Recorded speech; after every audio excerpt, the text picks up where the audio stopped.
Right, next, let's head over to Ukraine to get the latest from the war. Now, Iran has said that they did supply a small amount of drones to Russia a few months before the war began, and these drones have been used to destroy Ukrainian infrastructure and disrupt the lives of everyday people. Joining me to talk about this and or loads more is Russian expert Danny Armstrong.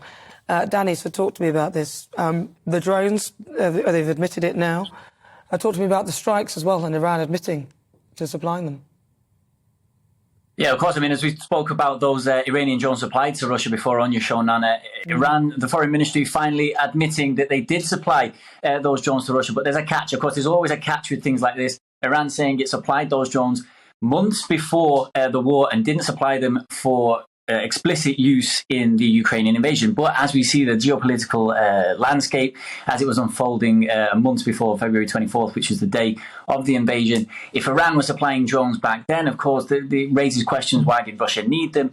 And what were they for? Of course, as we saw, there were rumours and there was a big feeling that Russia was planning for an invasion. It seems a little bit unbelievable that Iran would not have any inkling of that in supplying those drones. As we've seen, they have struck energy grids and civilian settlements. I do believe that we would have had somebody on the show to talk about that, but the reason we can't get in touch with her is because she doesn't have any electricity this on a Sunday, as these strikes put more pressure on energy grids and civilian settlements, affecting day-to-day life. Now, what the big effect of these drones do have, they have a big psychological effect. I was speaking to somebody in Ukraine, in Kiev, not long ago, and he said even if his apartment was hit in central Ukraine, and he says when he's walking down the street and he hears anything, it could be a motorcycle coming down the street, he has a flashback to his apartment being bombed.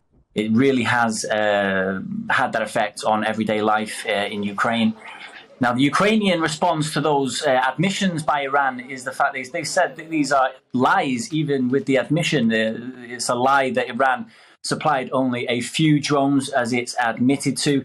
Zelensky has called for tougher sanctions on Iran in a meeting with European Council head Ursula von der Leyen today. And it looks like, it looks like Iran has admitted, but Ukraine not accepting that admission and saying it's pretty much all lies. They were much more involved in supplying weapons to Russia. Well, Danny, thank you so much for that. That's Danny Armstrong. He's a Russian correspondent.